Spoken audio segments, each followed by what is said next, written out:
Estaba llamando a nuestra casa de vecinos, no había nadie, estaba solo yo, contesté y me fui a dar la noticia porque... Y eso para mí fue la experiencia. No, yo no di una mala, o sea, di una mala noticia, pero yo me acordaré toda la vida de lo que hice. Y dije, vamos a aprender a decirlo distinto. Y hay formas, lo que no les puedo decir, es una conferencia demasiado larga explicar eso, pero el sentido fundamental es esto, un sentido común. Es sentir uno ponerse en el lugar del otro y no preocuparse, decir las cosas, nunca decir mentiras. No estoy diciendo eso ni invitando a ninguna persona, nunca dar falsas esperanzas tampoco, no me estoy comprometiendo en eso de decir a alguien una mentira, una falsa esperanza. Pero sí utilizar una estrategia que uno sea capaz de ponerse en el lugar del otro, utilizar un lenguaje no verbal adecuado, por ejemplo, para decir una cosa sencilla. Yo me siento al lado del paciente y no lo confronto así. Por ejemplo, decirle de pie no agarrar a la otra persona para una noticia, sino permitirle a la otra persona que se exprese. Estar ahí y ser capaz de tener la capacidad, uno, de ser responsable y asumir el contacto. Y lo último, que para mí es esencial, es el compromiso de seguimiento. Si uno dio una mala noticia, llame el otro día a la persona. O búsquela al otro día para ver qué fue lo que entendió. Porque muchas veces no se entendió por un aspecto de negación, o muchas veces se entendió también que la persona entró en un estado de enfermedad, producto de una depresión asociada. ¿Qué les recomiendo yo a todos mis pacientes? Eso es tal vez lo que le hago todos los días. Escuchen al cuerpo, reconozcan su cuerpo, examinen su cuerpo, des en cuenta qué le pasa a su cuerpo. Y eso es esencial, lo que estamos hablando en el seno. Aprendan a tener un autoexamen, pero no solamente del seno, sino de todo su cuerpo. Por supuesto, la campaña del seno nos ha hecho entender a todos los seres humanos, y en este caso a la mujer, que cada mes debe recordar que su cuerpo es un templo sagrado y que debe examinarlo, que debe buscarlo y que debe allí, en ese órgano tan especial, que es el órgano que da la vida, la mantiene, la sostiene y lo nutre a muchos seres, sea capaz entonces de examinarlo, de encontrarlo, y de ahí a todas las demás partes de su cuerpo. Y hacer cosas nutritivas. Cuando hablo de nutrición, no solamente hablo de nutrición biológica, sino uno tiene que hacer cosas que lo nutran todos los días, que lo pongan contento, que le den alegría. La familia, por ejemplo, es fundamental que a uno lo nutran. Y yo le digo a los pacientes graves, si ustedes ven que ese familiar, ese amigo que viene y les enloquece la vida, digan que yo por orden médica lo prohibí y échenme el muerto a mí. No va a pasar absolutamente nada, y si me va a pasar no tiene misterio. Muchas veces a lo largo de años uno encuentra familiares que son caóticos, se llama el síndrome del familiar ausente, por ejemplo. Está el enfermo grave, de 15 años no ha venido de Europa, donde esté viviendo, y llega a revolucionar a todo el mundo, a querérselo llevar a la persona en la cama a otro sitio del planeta, a hacer una cantidad de cosas y hacerle un caos a la pobre mamá, al pobre papá, al hermano, a las personas que están ahí alrededor. Entonces es esencial que un paciente sea capaz de nutrirse, pero nutrirse... La primera nutrición del ser humano es sensorial. Las investigaciones en los bebés demuestran que un ser humano, un bebé, cuando está recién nacido y se le da nutrición afectiva, más nutrición biológica, crece más, se nutre más, tiene mejor estado emocional después, y tiene sobre todo más capacidad física que aquel que lo nutren biológicamente igual, pero no le hacen el mismo contacto emocional, afectivo, sensorial. Entonces, esa nutrición, seguimos siendo niños. Mire, les voy a explicar esto.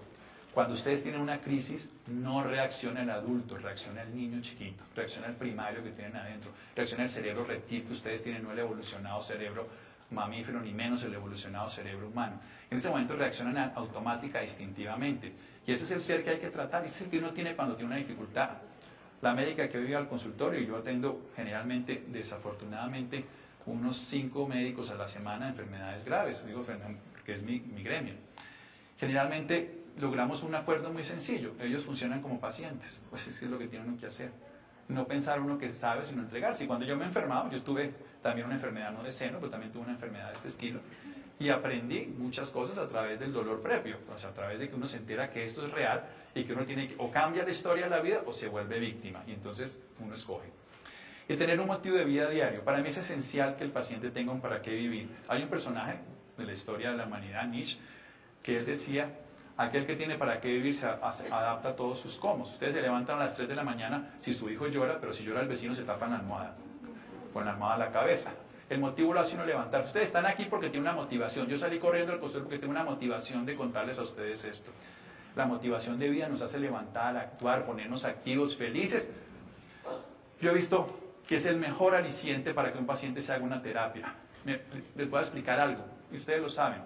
Una mujer embarazada deja de fumar. ¿Por qué? Si le han dicho que el cigarrillo es malo, que es tóxico, que envenena, que arruga, que le daña los pulmones, que le da cáncer, y la lista puede ser 200. Pero una mujer, por un acto altruista, es capaz de dejar de fumar durante el embarazo. El niño nace, tiene lactancia, vuelve y fuma. Pero durante el tiempo de su aspecto altruista, de ese amor agápico de los griegos, de ese amor impersonal y sobre todo ese amor llamado ternura en la cotidianidad, ese amor le permite transformarse. Ese amor es un motivo de vida. Si una persona tiene un motivo de vida, es capaz de aceptar una terapia, es capaz de aceptar un tratamiento un poco hostil, un poco difícil, es capaz de moverse en tal dirección para el tratamiento. Es fundamental que tengamos. Cuando una persona no tiene sentido de vida, puede suicidarse, porque es precisamente lo contrario. Hay que trabajar, propender, que el paciente en su estado más grave de enfermedad mantenga el sentido de vida. Si la familia no se lo da, hay que buscarlo espiritualmente. Ahí es donde las raíces del árbol son estables. O la raíz, la profundidad, el árbol se sostiene. Si la raíz es débil, viene un tifón, viene un vientico, viene una avalancha, lo que sea, y lo tumba. ¿Qué trabajo yo en un paciente?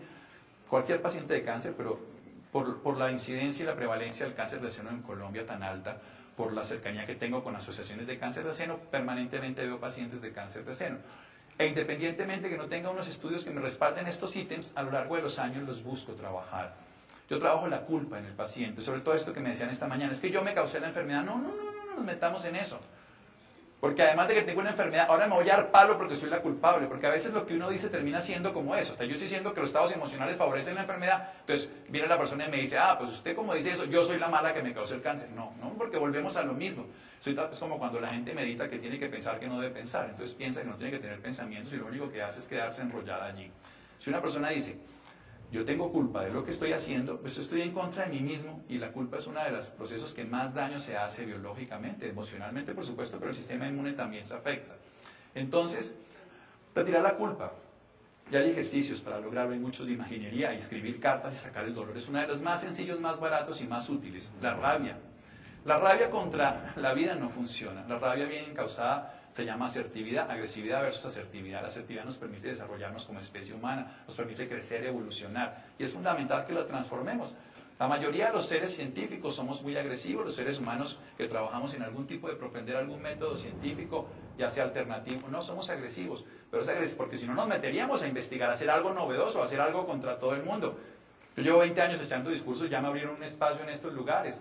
Pues uno tiene que ser agresivo, si no, no haría esto. Si uno se queda callado y se queda en un rincón, tiene que buscar moverse, pero una cosa es ser agresivo y otra ser destructivo, y eso se llama asertividad.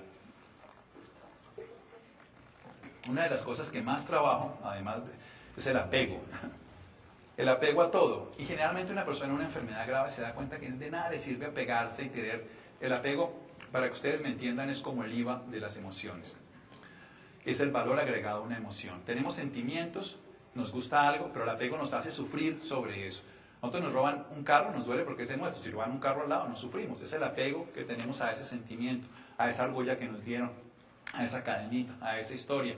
Y cuando uno está enfermo, aprende muchas veces que hay cosas que no son esenciales.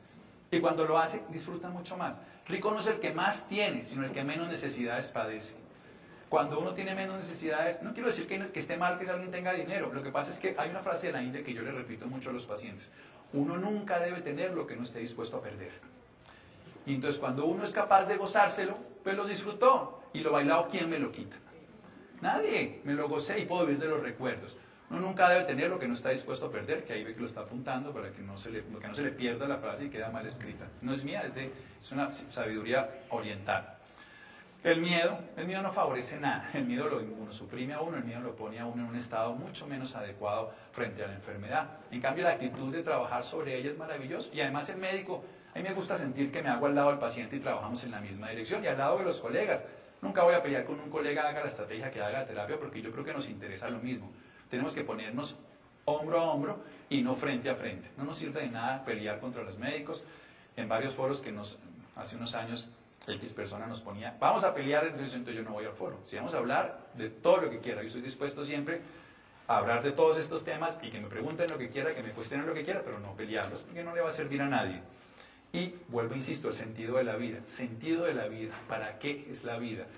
¿Para qué vivimos? ¿Para qué tenemos esto? Muchas veces, y lo digo por la experiencia, el hombre siempre a través de la dificultad ha crecido, y cuando no ha podido superarla ha inventado. El hombre se inventó la bombilla, porque no veía en la oscuridad. Se inventó un puente porque no cruzaba un río, porque se ahogaba.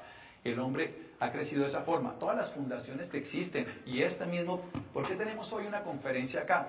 Porque la dificultad nos ha hecho ser creativos. Las dificultades nos ha hecho encontrarle un sentido. Entonces, del dolor, de la oscuridad, de la dificultad, nace la creatividad. Entonces, ya que vienen las crisis, bienvenidos sean, bien afrontadas. No nos quedemos allí.